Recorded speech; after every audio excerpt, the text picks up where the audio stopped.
ಈ ವಿಡಿಯೋದಲ್ಲಿ premier pro tools ಯಾವ್ದಾದ್ರು ಮತ್ತು ಅದ್ರ ಫಂಕ್ಷನ್ ಯಾವ್ದಾದ್ರು ಅಂತ ನೋಡೋಣ. ಆಲ್ರೆಡಿ ನಾನು ಫುಟೇಜಸ್ ಎಲ್ಲ ಇಂಪೋರ್ಟ್ ಮಾಡ್ತೀನಿ, ಯಾವ ಫುಟೇಜ್ ಬೇಕಂತ. First selection tool. ಈ ಸೆಲೆಕ್ಷನ್ ಟೂಲ್ ಏನು ಯೂಸ್ ಮಾಡ್ತೀವಿ ಅಂದರೆ ಕ್ಲಿಪ್ಸ್ನ ಸೆಲೆಕ್ಟ್ ಮಾಡೋಕ್ಕೆ ಯೂಸ್ವಲ್, ಅಥವಾ ಬೇರೆ ಏನಾದರೂ ಆಪ್ಷನ್ ಅಥವಾ ಬೇರೆ ಏನಾದ್ರು ಟೂಲ್ಸ್ನ ನೀವು ಸೆಲೆಕ್ಟ್ ಮಾಡ್ಬೇಕಂತ. ನೀವು ಏನೇ ಬೇರೆ ಟೂಲ್ಸ್ ಸೆಲೆಕ್ಟ್ ಮಾಡಿದ್ರು ಅಗೇನ್ ಬೇರೆ ನೀವು ಏನಾದ್ರು ಸೆಲೆಕ್ಟ್ ಮಾಡಬೇಕಂದ್ರೆ again you have to go back to selection tool. ಈ ಸೆಲೆಕ್ಷನ್ ಟೂಲ್ ಕ್ಲಿಕ್ ಮಾಡಿ, ಆ ಕ್ಲಿಪ್ ಮೇಲೆ ಕ್ಲಿಕ್ ಮಾಡಿದ್ರೆ ಈ ಥರ ಸೆಲೆಕ್ಟ್ ಆಗುತ್ತೆ. ನೆಕ್ಸ್ಟ್ ಟೂಲ್ ಬಂದು ಟ್ರ್ಯಾಕ್ ಸೆಲೆಕ್ಟ್ ಫಾರ್ವರ್ಡ್ ಅಂತ. ಈ ಟ್ರ್ಯಾಕ್ ಸೆಲೆಕ್ಟ್ ಫಾರ್ವರ್ಡ್ ಏನು ಯೂಸ್ ಮಾಡ್ತೀವಿ ಅಂದರೆ ನೀವೊಂದು ಕ್ಲಿಪ್ ಇರುತ್ತೆ, ಆ ಕ್ಲಿಪ್ಪಿಂದ ಮುಂದೆ ಇರೋ ಎಲ್ಲ ಕ್ಲಿಪ್ಪು ನೀವು ಸೆಲೆಕ್ಟ್ ಮಾಡಬೇಕು ಅಥವಾ ಮೂವ್ ಮಾಡಬೇಕು. ಈ ಥರ ಮೂವ್ ಮಾಡಬೇಕು. ಈ ಕ್ಲಿಪ್ಪಿಂದ ಮುಂದೆ ನಾನು ಮೂವ್ ಮಾಡಬೇಕು ಅಥವಾ ಬೇರೆ ಕಡೆ ಪೊಸಿಷನ್ ಚೇಂಜ್ ಮಾಡಬೇಕು ಅಂದರೆ ಇವು ಟ್ರ್ಯಾಕ್ ಸೆಲೆಕ್ಟ್ ಫಾರ್ವರ್ಡ್ ಯೂಸ್ ಮಾಡ್ಬೋದು. ಇಲ್ಲಿ ಬ್ಯಾಕ್ವರ್ಡ್ ಅಂತ ಐತೆ. ಈ ಬ್ಯಾಕ್ವರ್ಡ್ ಏನಕ್ಕೆ ಯೂಸ್ ಮಾಡ್ತೀವಿ ಅಂದರೆ ಒಂದು ಕ್ಲಿಪ್ಪಿಂದ ಹಿಂದೆ ಇರೋದೆಲ್ಲ ಸೆಲೆಕ್ಟ್ ಮಾಡಬೇಕು. ಫಾರ್ ಎಕ್ಸಾಂಪಲ್ ಒಂದು ಕ್ಲಿಪ್ ಇದೆ, ಅದರಿಂದ ಹಿಂದೆ ಇರೋದೆಲ್ಲ ಸೆಲೆಕ್ಟ್ ಮಾಡಿ ನೀವು ಬೇರೆ ಕಡೆ ಪ್ಲೇಸ್ ಮಾಡಬೇಕು, ಆದರೆ ಬೇರೆ ಕಡೆ ಏನೋ ಮರ್ಜ್ ಮಾಡಬೇಕಂದ್ರೆ ಈ ಥರ ಕ್ಲಿಕ್ ಮಾಡಿದ್ರೆ ಲೆಫ್ಟ್ ಏರೋ ತೋರಿಸಿ. ಲೆಫ್ಟ್ ಏರೋ ಅಂದರೆ ಲೆಫ್ಟಲ್ಲಿ ಇರೋದ್ರಿಂದ ಕಂಪ್ಲೀಟ್ ಯಾವ್ದಾವ್ದಿದೆ ಅದನ್ನೆಲ್ಲ ಸೆಲೆಕ್ಟ್ ಮಾಡುತ್ತೆ.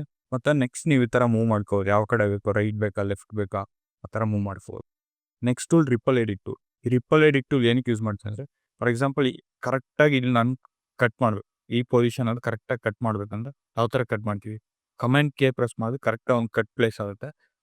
ರಿಮೂವ್ ಮಾಡಿಬಿಟ್ಟು ಮಧ್ಯ ಇರೋ ಗ್ಯಾಪ್ನ ರಿಪಲ್ ಎಡಿಟ್ ಕೊಟ್ಟರೆ ಈ ಥರ ರಿಮೂವ್ ಆಗುತ್ತೆ. ಇದೆಲ್ಲ ಮಾಡೋಕ್ಕೆ ಸ್ವಲ್ಪ ಟೈಮ್ ತಗೋದು. ಅದು ಬೆಸ್ಟ್ ಏನಂದರೆ ರಿಪಲ್ ಎಡಿಟ್ ಟೂಲ್ ಇದೆಯಲ್ಲ, ರಿಪಲ್ ಎಡಿಟ್ ಟೂಲ್ ನೀವು ಇಲ್ಲಿ ಸೆಲೆಕ್ಟ್ ಮಾಡಿಬಿಟ್ಟು ಅಥವಾ ನೀವು ಬಿ ಪ್ರೆಸ್ ಮಾಡಿದ್ರೆ short cut, keyboard short cut press ಮಾಡಿಬಿಟ್ಟು ಇಲ್ಲಿಂದ ಇಲ್ಲಿ ತನಕ ನೀವು ಇಷ್ಟು ಡ್ರ್ಯಾಗ್ ಮಾಡಿದ್ರೆ ಸಾಕು, ಆ ಕ್ಲಿಪ್ ಇಲ್ಲಿವರೆಗೂ ಕಟ್ ಆಗ್ಬಿಡುತ್ತೆ. ಮತ್ತು ಇಲ್ದಿರೋ ಕ್ಲಿಪ್ ಎಲ್ಲ ಇಲ್ಲಿ ಬಂದು ಅಲೈನ್ ಆಗ್ಬಿಡುತ್ತೆ, ಮುಂದೆ ಬಂದು ಅಲೈನ್ ಆಗ್ಬಿಡುತ್ತೆ, ನಿಮ್ಗೆ ಏನೂ ಸ್ಪೇಸ್ ಇರಲ್ಲ. ಸೊ ತುಂಬ ಕಡಿಮೆ ಟೈಮಲ್ಲಿ ನೀವು ಈ ಥರ ಶಾರ್ಟ್ ಕಟ್ ಯೂಸ್ ಮಾಡ್ಬೋದು. ನೆಕ್ಸ್ಟ್ ಟೂಲ್ ಯಾವುದಂದರೆ rolling edit tool. Rolling edit tool ಇದು ಯಾವ ಥರ ರಿಪಲ್ ಎಡಿಟ್ ಟೂಲ್ ತಾನೆ, ಬಟ್ ಇದು ಏನಕ್ಕೆ ಯೂಸ್ ಅಂದರೆ ಒಂದು ಕಡೆ ಕಟ್ ಮಾಡಿರುತ್ತೆ, ಆ ಕಟ್ನ ಮತ್ತೆ ನೀವು ಲೈಕ್ ಎಕ್ಸ್ಟೆಂಡ್ ಮಾಡಬೇಕಂದ್ರೆ ಯೂಸ್ ಮಾಡಿ ಎಕ್ಸ್ಟೆಂಡ್ ಮಾಡೋದು. ಎಕ್ಸ್ಟೆಂಡ್ ಮಾಡಬೇಕಾದ್ರೆ ನಿಮ್ಮ ಟೈಮಿಂಗ್ಸ್ ಏನು ಚೇಂಜ್, ಕಂಪ್ಲೀಟ್ ಸೀಕ್ವೆನ್ಸ್ ಟೈಮಿಂಗ್ಸ್ ಏನಿರುತ್ತೆ ಅದೇನು ಚೇಂಜ್ ಆಗಲ್ಲ. ನಿಮ್ಗೆ ಏನು ಚೇಂಜ್ ಆಗುತ್ತೆ ಅಂದರೆ ಪಕ್ಕದಲ್ಲಿರೋ ಕ್ಲಿಪ್ಪು ಶಾರ್ಟನ್ ಆಗುತ್ತೆ. ಯಾಕಂದರೆ ಹಿಂದೆ ಇರೋ ಕ್ಲಿಪ್ನ ನೀವು ಸ್ವಲ್ಪ ಎಕ್ಸ್ಟೆಂಡ್ ಮಾಡಿದಾಗ ಮುಂದೆ ಇರೋ ಕ್ಲಿಪ್ ನೀವು ಎಷ್ಟು ಎಕ್ಸ್ಟೆಂಡ್ ಮಾಡ್ತೀರೋ ಅಷ್ಟು ಮುಂದೆ ಇರೋ ಕ್ಲಿಪ್ಪಲ್ಲಿ ಕಟ್ ಆಗುತ್ತೆ. ಅಥವಾ ನೀವು ಎಕ್ಸ್ಟೆಂಡ್ ಮಾಡೋದ್ಬಿಟ್ಟು ಹಿಂದೆ ಇರೋ ಕ್ಲಿಪ್ನ ಮುಂದೆ ಸ್ವಲ್ಪ ಎಕ್ಸ್ಟೆಂಡ್ ಮಾಡೋದು, ಮುಂದೆ ಇರೋ ಕ್ಲಿಪ್ ಶಾರ್ಟನ್ ಆಗುತ್ತೆ. ಸೊ ಅಷ್ಟೇ. Next stretch rate tool. ಇದು ಹೇಗೆ ಯೂಸ್ ಮಾಡ್ತೀವಿ ಅಂದರೆ ಮ್ಯಾಕ್ಸಿಮಮ್ ಟೈಮಿಂಗ್ಸ್. ಫಾರ್ ಎಕ್ಸಾಂಪಲ್ ಇದೊಂದು ಕ್ಲಿಪ್ ಇದೆ, ಈ ಕ್ಲಿಪ್ ಎಕ್ಸಾಂಪಲ್ ತಗೋಣ, ಲಾಸ್ಟ್ ಕ್ಲಿಪ್ ನಾ ಸೆಲೆಕ್ಟ್ ಮಾಡ್ತೀನಿ ರೇಟ್ ಸ್ಟ್ರೆಚ್ ಟೂಲ್ ಅಂತ. ಅಥವಾ ನೀವು ಕೀಬೋರ್ಡಲ್ಲಿ ಸೆಲೆಕ್ಟ್ ಮಾಡೋದು, ಸೆಲೆಕ್ಟ್ ಮಾಡಿ ರೇಟ್ ಸ್ಟ್ರೆಚ್ ಟೂಲ್ ಈ ಥರ ಸೆಲೆಕ್ಟ್ ಆಗುತ್ತೆ. ಇದನ್ನು ನಾನು ಕಡಿಮೆ ಮಾಡ್ತೀನಿ. ಇವಾಗ ನಿಮ್ಗೆ ಏನು ಅನಿಸುತ್ತೆ ಅಂದರೆ ಕ್ಲಿಪ್ಪು ನಿಮ್ಗೆ ಕಟ್ ಮಾಡಿ ತುಂಬ ಶಾರ್ಟನ್ ಆಗಿದೆ ಅನಿಸುತ್ತೆ, ಬಟ್ ಆ್ಯಕ್ಚುಲಿ ಆ ಥರ ವರ್ಕ್ ಆಗಲ್ಲ. ಇದು ಯಾವ ಥರ ವರ್ಕ್ ಆಗುತ್ತೆ ಅಂದರೆ ಕ್ಲಿಪ್ಪು ಸೇಮ್ ಇರುತ್ತೆ, ನೀವೆಷ್ಟು ಆ ಕ್ಲಿಪ್ ಎಷ್ಟು ಹಾಕಿರ್ತೀರೋ ಅದೇ ಕ್ಲಿಪ್ ಇರುತ್ತೆ, ಬಟ್ ನಿಮಗೆ ತುಂಬ ಸ್ಟ್ರೆಚ್ ಮಾಡಿದಾಗ ಏನು ಅಂತ ಟೈಮಿಂಗ್ಸ್ ತುಂಬ ಕಡಿಮೆ ಆಗುತ್ತೆ. Normal speed of the video ಎಷ್ಟಿರುತ್ತೆ ಅಂದರೆ 100 ಇರುತ್ತೆ. ಇವಾಗ ನೀವು ಝೂಮ್ ಮಾಡಿ ನೋಡ್ಬೋದು, ಇದು ಎಷ್ಟಾಗಿದೆ ಅಂದರೆ 229, ಹಂಗಂದರೆ ಇಂಟು 2 ಟೈಮ್ಸ್ ಜಾಸ್ತಿ ಆಗಿದೆ. ಲೈಕ್ ಇನ್ನು ಪ್ಲೇ ಮಾಡಿ ನೋಡಿದ್ರೆ ಗೊತ್ತಾಗುತ್ತೆ. ನಾನು ಪ್ಲೇ ಮಾಡಿ ನೋಡಿದ್ರೆ ಗೊತ್ತಾಯ್ತು, ಫುಲ್ ಫಾಸ್ಟಾಗಿ ಹೋಗ್ತಿದೆ ಅಲ್ವಾ. ಸೇಮ್ ವೀಡಿಯೋ ನಿಮ್ಗೇನು ವೀಡಿಯೋಲಿ ಏನೂ ಆಗಿರಲ್ಲ, ಸೇಮ್ ವೀಡಿಯೋನ ನಾವು ಸ್ಟ್ರೆಚ್ ಮಾಡ್ತೀವಿ, ಹಂಗಂದ್ರೆ ತುಂಬ ಕಂಪ್ರೆಸ್ ಮಾಡಿದಂಗೆ ಏನಾಗುತ್ತೆ ಟೈಮಿಂಗ್ಸ್ ಚೇಂಜ್ ಆಗುತ್ತೆ. ಇದೇ ನಾವು ಸ್ವಲ್ಪ ಎಕ್ಸ್ಟೆಂಡ್ ಅಂದರೆ ಎಲಾಂಗೇಟ್ ಮಾಡಿದ್ರೆ ಏನಾಗುತ್ತೆ ಅಂದರೆ ವೀಡಿಯೋ ಟೈಮಿಂಗ್ಸ್ ತುಂಬ ಕಡಿಮೆ ಆಗುತ್ತೆ. ನೋಡಿ,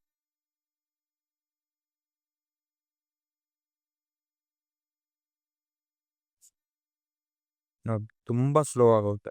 ಅಂದರೆ ಸೇಮ್ ವೀಡಿಯೋ ಇದೆ, ಅದನ್ನು ನೀವು ಎಕ್ಸ್ಟೆಂಡ್ ಮಾಡೋಕ್ಕಲ್ಲ, ಸ್ವಲ್ಪ ಸ್ಟ್ರೆಚ್ ಮಾಡಿದಾಗ ಏನಾಗುತ್ತೆ ಟೈಮಿಂಗ್ಸ್ ತುಂಬ ಕಡಿಮೆ ಆಗುತ್ತೆ. Next razor tool. ಇದೇನಕ್ಕೆ ಯೂಸ್ ಮಾಡ್ತೀವಿ ಅಂದರೆ ಒಂದು ವೀಡಿಯೋ ಮಧ್ಯಮ ಏನಾದರೂ ಕಟ್ ಮಾಡಬೇಕು ಅಥವಾ ಗ್ಯಾಪ್ ಐತೆ, ಆ ಗ್ಯಾಪ್ ರಿಮೂವ್ ಮಾಡಬೇಕಂದ್ರೆ ಜಸ್ಟ್ ನೀವು ಈ ಥರ ಎಲ್ಲೆಲ್ಲಿ ಕಟ್ಟಬೇಕು ಇಲ್ಲಿ ಪ್ಲೇಸ್ ಮಾಡ್ಕೋಬೋದು, ಎಲ್ಲೆಲ್ಲಿ ಗ್ಯಾಪ್ ಐತೆ ಅಂತ. ಫಸ್ಟ್ ಸ್ಟಾರ್ಟಿಂಗ್ ಎಲ್ಲೆಲ್ಲಿ ವೀಡಿಯೋ ಈ ಗ್ಯಾಪ್ ಇದೆ ಈ ಥರ ಪ್ಲೇಸ್ ಮಾಡ್ಕೊಳ್ಳೋಕ್ಕೆ ನಾವು ಇದನ್ನ ಯೂಸ್ ಮಾಡ್ತೀವಿ. Next slip tool. ಈ ಸ್ಲಿಪ್ ಟೂಲ್ ಯಾವ ಥರ ವರ್ಕ್ ಆಗುತ್ತೆ ಅಂದರೆ ವೀಡಿಯೋ ಡ್ಯೂರೇಷನ್ ಎಲ್ಲ ಸೇಮ್ ಇರುತ್ತೆ, but starting in point and out point ಅಂದರೆ ಬಿಗಿನಿಂಗ್ ಮತ್ತು ಎಂಡಿಂಗ್ ನಾವು ಚೇಂಜ್ ಮಾಡ್ಬೋದು. ನೋಡಿ, ವೀಡಿಯೋ ಸ್ಟಾರ್ಟಿಂಗ್ ಪಾಯಿಂಟ್ ಇದೆ ಅಲ್ವಾ, ಈ ವೀಡಿಯೋ ಸ್ಟಾರ್ಟಿಂಗ್ ಪಾಯಿಂಟ್ನ ನಾನು ಚೇಂಜ್ ಮಾಡಬೇಕು. ಈ ಚೇಂಜ್ ಮಾಡೋಕ್ಕೆ ಏನು ಮಾಡ್ತೀರಾ, ಮತ್ತೆ ಇನ್ ಪಾಯಿಂಟ್ ಔಟ್ ಪಾಯಿಂಟ್ ಕೊಟ್ಟು ಮತ್ತೆ ಡ್ರ್ಯಾಗ್ ಆ್ಯಂಡ್ ಡ್ರಾಪ್ ಮಾಡ್ತೀರಾ, ಅದು ಸ್ವಲ್ಪ ಟೈಮ್ ತಗೊಳುತ್ತೆ. ಸೊ ಅದ್ರ ಬದಲು ನೀವು ಏನು ಮಾಡ್ಬೋದು ಅಂದರೆ ಡೈರೆಕ್ಟ್ ಈ ಸ್ಲಿಪ್ ಟೂಲ್ ಯೂಸ್ ಮಾಡಿ ಇದ್ರ ಮೇಲೆ ಪ್ಲೇಸ್ ಮಾಡಿ ರೈಟ್ ಈ ಥರ ನೀವು ಡ್ರ್ಯಾಗ್ ಮಾಡಿದ್ರೆ ಇಲ್ಲಿ ಗೊತ್ತಾಗುತ್ತೆ. ಲೆಫ್ಟಲ್ಲಿ ಕಾಣಿಸ್ತಿದೆ ಅಲ್ವಾ, ಇದು ನಿಮಗೆ ಸ್ಟಾರ್ಟಿಂಗ್ ಪಾಯಿಂಟ್, ರೈಟಲ್ಲಿ ಕಾಣ್ತಿರೋದು ನಿಮ್ಗೆ ಎಂಡಿಂಗ್ ಪಾಯಿಂಟ್. ಇದರಲ್ಲೇ ನೀವು ಚೂಸ್ ಮಾಡ್ಕೋಗಿ ಇಲ್ಲೇ ಸ್ಲಿಪ್ ಟೂಲ್ ಯೂಸ್ ಮಾಡಿ ಸ್ವಲ್ಪ ರೈಟ್ ಆ್ಯಂಡ್ ಲೆಫ್ಟ್ ಡ್ರ್ಯಾಗ್ ಮಾಡಿದ್ರೆ ಇನ್ ಪಾಯಿಂಟ್ ಯಾವ್ದು ಬೇಕು ಔಟ್ ಪಾಯಿಂಟ್ ಯಾವ್ದು ಬೇಕು ಅಂತ ಇಲ್ಲೇ ಸೆಲೆಕ್ಟ್ ಮಾಡ್ಬೋದು. ನೆಕ್ಸ್ಟ್ ಸ್ಲೈಡ್ ಟೂಲ್ ಏನಕ್ಕೆ ಯೂಸ್ ಮಾಡ್ತೀವಿ ಅಂದರೆ ಒಂದು ಕ್ಲಿಪ್ ಮತ್ತು ಇನ್ನೊಂದು ಕ್ಲಿಪ್ ಇಲ್ಲಿ ಎಷ್ಟೊಂದು ಕ್ಲಿಪ್ಸ್ ಇದೆ ಅಲ್ವಾ, ಒಂದು ಕ್ಲಿಪ್ ಇನ್ನೊಂದು ಕ್ಲಿಪ್ ನಾವು ಈ ಕಡೆ ಆ ಕಡೆ ಇಂಟರ್ಚೇಂಜ್ ಮಾಡಬೇಕಂದ್ರೆ ಈ ಸ್ಲೈಡ್ ಟೂಲ್ ಯೂಸ್ ಮಾಡ್ತೀವಿ. ಯಾವ ಥರ ಅಂದರೆ ಈ ಕ್ಲಿಪ್ನ ನಾನು ಲೆಫ್ಟ್ ತರ್ತೀನಿ, ಈ ಥರ ಲೆಫ್ಟ್ ತಂದರೆ ಈ ಕ್ಲಿಪ್ ಲೆಫ್ಟ್ ಹೋಗುತ್ತೆ, ಬಟ್ ಹತ್ತಿರ ಇರೋ ಕ್ಲಿಪ್ಗೆ ಎಫೆಕ್ಟ್ ಆಗುತ್ತೆ. ಇವಾಗ ನೋಡಿ, ನಾವು ಯಾವ ಕ್ಲಿಪ್ನ ಎಕ್ಸ್ಚೇಂಜ್ ಮಾಡ್ತೀವಿ ಆ ಕ್ಲಿಪ್ ಸೇಮ್ ಡ್ಯೂರೇಷನ್ ಸೇಮ್ ಏನೂ ಚೇಂಜ್ ಆಗಲ್ಲ. ಬಟ್ ಪಕ್ಕದಲ್ಲಿರೋ ಕ್ಲಿಪ್ಸ್ ಎಫೆಕ್ಟ್ ಆಗುತ್ತೆ. ಇವಾಗ ನೋಡಿ, ಲೆಫ್ಟಿಂದ ರೈಟ್ ತರ್ತೀನಿ, ತಂದಾಗ ಏನಾಗುತ್ತೆ ಅಂದರೆ ಬಟ್ ಲೆಫ್ಟಲ್ಲಿರೋ ಕ್ಲಿಪ್ಪು ಸ್ವಲ್ಪ ಆ ಕಡೆ ಈ ಕಡೆ ಡ್ಯೂರೇಷನ್ ಜಾಸ್ತಿ ಅಥವಾ ಕಡಿಮೆ ಆಗೋದು ಡಿಪೆಂಡ್ ಆನ್ ನಾವು ಯಾವ ಕ್ಲಿಪ್ನ ಆ ಕಡೆ ಈ ಕಡೆ ಅಡ್ಜಸ್ಟ್ ಮಾಡ್ತೀವಿ. ಬಟ್ ಎಂಟೈರ್ ಸೀಕ್ವೆನ್ಸ್ ಸೇಮ್ ಇರುತ್ತೆ, ಸೇಮ್ ನಿಮಗೆ ಡ್ಯೂರೇಷನ್ ಇರುತ್ತೆ, ಏನು ಚೇಂಜ್ ಆಗೋದು ಯಾವುದಂದ್ರೆ ನಿಮ್ಗೆ ಯಾವ ಕಡೆ ಪ್ಲೇಸ್ ಮಾಡ್ತೀರಾ ಆ ಅಕ್ಕಪಕ್ಕ ಇರೋ ಕ್ಲಿಪ್ಸ್ ಮಾತ್ರ ಚೇಂಜ್ ಆಗುತ್ತೆ. ಬಟ್ ಯಾವ್ದು ಪ್ಲೇಸ್ ಮಾಡ್ತೀರಾ ಆ ಕ್ಲಿಪ್ ಸೇಮ್ ಡ್ಯೂರೇಷನ್ ಇರುತ್ತೆ. ಇವಾಗ ನೋಡಿ, ಎಕ್ಸಾಂಪಲ್ ಇನ್ನೊಂದ್ಸಲ ಹೇಳ್ತೀನಿ. ಇದೆ ಅಲ್ವಾ, ಇದನ್ನ ನಾನು ಈ ಕಡೆ ತರ್ತೀನಿ, ಈ ಕಡೆ ತಂದು ಇಲ್ಲಿ ಇಡ್ತೀನಿ. ಇವಾಗ ಏನಾಗುತ್ತೆ ಅಂದರೆ ಇವಾಗ ಯಾವ ಕ್ಲಿಪ್ನ ನಾನು ಆ ಕಡೆ ಸ್ಲೈಡ್ ಮಾಡಬೇಕು ಆ ಕ್ಲಿಪ್ನ ನಾನು ಸ್ಲೈಡ್ ಮಾಡಿದೆ, ಬಟ್ ಪಕ್ಕದಲ್ಲಿರೋ ಕ್ಲಿಪ್ ಅದಕ್ಕೆ ತಕ್ಕಂಗೆ ಅಡ್ಜಸ್ಟ್ ಆಗ್ಬಿಡುತ್ತೆ.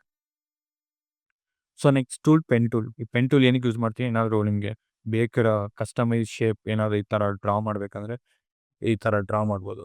ಅಥವಾ ಪೆನ್ ಟೂಲ್ ಇನ್ನೂ ಬೇರೆದಕ್ಕೆ ಯೂಸ್ ಮಾಡ್ತಾರೆ. ಏನಕ್ಕೆ ಅಂದರೆ ಇವಾಗ ಫಾರ್ ಎಕ್ಸಾಂಪಲ್ ಇಲ್ಲಿ ವೀಡಿಯೋ ಇದೆಲ್ಲ, ವೀಡಿಯೋಲಿ ಇಲ್ಲಿ ಲೈನ್ ಒಂದು ವೈಟ್ ಲೈನ್ ಕಾಣಿಸ್ತದೆ, ಆ ಲೈನ್ ಮೇಲೆ ಕ್ಲಿಕ್ ಮಾಡಿಬಿಟ್ಟು ನಾನು ಇದನ್ನ ಸ್ವಲ್ಪ ಕೆಳಗಡೆ ಹಿಂಗೆ ಡ್ರ್ಯಾಗ್ ಮಾಡ್ತೀನಿ. ಒಂದು ಗ್ರಾಫ್ ಥರ ಕಾಣಿಸುತ್ತೆ, ಸೈಡ್ ಬಂದು ಕೆಳಗಡೆ ಹೋಗೋ ಥರ.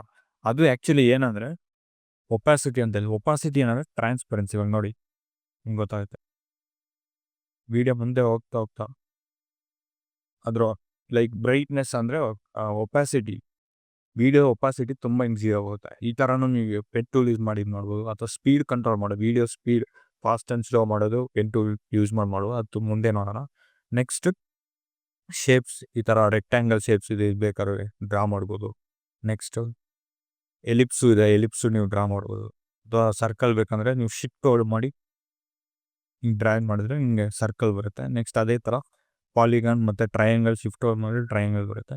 ನೆಕ್ಸ್ಟು ಹ್ಯಾಂಡ್ ಟೂಲ್ ಏನಕ್ಕೆ ಯೂಸ್ ಮಾಡ್ತೀವಿ ಅಂದರೆ ನೀವು ಟೈಮ್ ಲೈನ್ ಆ ಕಡೆ ಈ ಕಡೆ ಲೈಕ್ ಮೂವ್ ಮಾಡಿ ನೋಡಬೇಕು ಅಂದರೆ ಹ್ಯಾಂಡ್ ಟೂಲ್ ಯೂಸ್ ಮಾಡ್ತೀವಿ.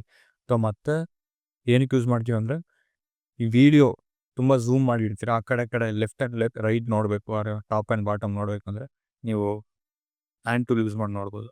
ಮತ್ತು ಇನ್ನೊಂದು ಟೂಲ್ ಯಾವುದಂದರೆ ಝೂಮ್ ಟೂಲ್ ಏನಕ್ಕೆ ಯೂಸ್ ಮಾಡ್ತೀವಿ, ನೀವು ಟೈಮ್ ಲೈನ್ ಝೂಮ್ ಮಾಡಿ ನೋಡೋಕ್ಕೆ ಯೂಸ್ ಮಾಡ್ಬೋದು. ಈ ಥರ ಟೈಮ್ ಲೈನ್ ತುಂಬ ಚಿಕ್ಕದಾಗಿದೆ ಅಥವಾ ನಿಮ್ಮ ಆಡಿಯೋ ವೇವ್ ಫಾರ್ಮ್ ತುಂಬ ಚಿಕ್ಕದಾಗಿದೆ, ವೇವ್ ಫಾರ್ಮ್ ಇನ್ನೂ ಝೂಮ್ ಮಾಡಿ ನೋಡಬೇಕಂದ್ರೆ ನೀವು ಝೂಮ್ ಟೂಲ್ ಯೂಸ್ ಮಾಡ್ಬೋದು. ನೆಕ್ಸ್ಟ್ ಟೆಕ್ಸ್ಟ್ ಇದೆಲ್ಲ ಡೈರೆಕ್ಟ್ ಕ್ಲಿಕ್ ಮಾಡ್ಬೋದು, ಅಥವಾ ಪ್ರೆಸ್ ಮಾಡಿದ್ರೆ ಟೆಕ್ಸ್ಟ್ ನಿಮಗೆ ಬೇಕು. ಈ ಕ್ಲಿಕ್ ಮಾಡಿ ಟೆಕ್ಸ್ಟ್ ನಿಮಗೆ ಬರುತ್ತೆ. ಡೈರೆಕ್ಟ್ ಟೆಕ್ಸ್ಟ್ ಈ ಥರ ಟೈಪ್ ಮಾಡ್ಬೋದು, ಅಥವಾ ಕೆಳಗಡೆ ವರ್ಟಿಕಲ್ ಟೆಕ್ಸ್ಟ್ ಅಂತ ಇದೆ, ಇದು ಪ್ರೆಸ್ ಮಾಡಿ ನೀವು ವರ್ಟಿಕಲ್ ಆಗಿ ಟೆಕ್ಸ್ಟ್ನ ಟೈಪ್ ಮಾಡೋ ಥರ ಬರುತ್ತೆ. ಸೊ 2 ಆಪ್ಷನ್ಸ್ ಇದೆ, ಡೈರೆಕ್ಟ್ ಟೆಕ್ಸ್ಟ್ ಹಾರಿಜಾಂಟಲ್ ಒಂದು ವರ್ಟಿಕಲ್. ಸೊ ಇಷ್ಟು ಟೂಲ್ಸ್ ನಿಮ್ಗೆ ಗೊತ್ತಾಗಿದೆ ಅಂತ ಅನ್ಕೋತೀನಿ. ನೀವು ಡೈರೆಕ್ಟ್ ಇದು ಪ್ರೆಸ್ ಮಾಡಿ ನೋಡಿದ್ರೆ ಅದಕ್ಕೆ ಶಾರ್ಟ್ ಕಟ್ಸ್ ಇದೆ. ಡೈರೆಕ್ಟ್ ಇವಾಗ ಟ್ರ್ಯಾಕ್ ಫಾರ್ವರ್ಡ್ ಯೂಸ್ ಮಾಡಬೇಕಂದ್ರೆ ಎ, ಮತ್ತು ಟ್ರ್ಯಾಕ್ ಬ್ಯಾಕ್ವರ್ಡ್ ಯೂಸ್ ಮಾಡಬೇಕಂದ್ರೆ ಶಿಫ್ಟ್ ಎ. ರೇಸರ್ ಟೂಲ್ಗೆ ಡೈರೆಕ್ಟ್ ಸಿ ಪ್ರೆಸ್ ಮಾಡಿಬಿಟ್ಟು ಇಲ್ಲಿ ಡೈರೆಕ್ಟ್ ನೀವು ಈ ಥರ ಕಟ್ಸ್ ಅದು ರೇಸರ್ ಯೂಸ್ ಮಾಡಿ ಕಟ್ ಪ್ಲೇಸ್ ಮಾಡ್ಬೋದು. ಸೊ ಮತ್ತು ಸ್ಲಿಪ್ ಟೂಲ್ ಮತ್ತು ಸ್ಲೈಡ್ ಟೂಲ್ YU ಈ ಥರ ಇಲ್ಲೇ ನೀವು ಆ ಟೂಲ್ ಮೇಲೆ ಕ್ಲಿಕ್ ಮಾಡಿದ್ರೆ ಲಾಂಗ್ ಪ್ರೆಸ್ ಮಾಡಿದ್ರೆ ಸಾಕು, ಅಲ್ಲೇ ತೋರಿಸುತ್ತೆ ಯಾವ ಶಾರ್ಟ್ ಕಟ್ ನಿಮ್ಮ ಕೀಬೋರ್ಡ್ ಶಾರ್ಟ್ ಕಟ್ ಅಂತ. ಸೊ ನೆಕ್ಸ್ಟ್ ವೀಡಿಯೋಲಿ ಬೇಸಿಕ್ ಕಟ್ಸ್ ಯಾವ ಥರ ಮಾಡೋದು ಮತ್ತು ಟ್ರಿಮ್ ಯಾವ ಥರ ಮಾಡೋದು ಅಂತ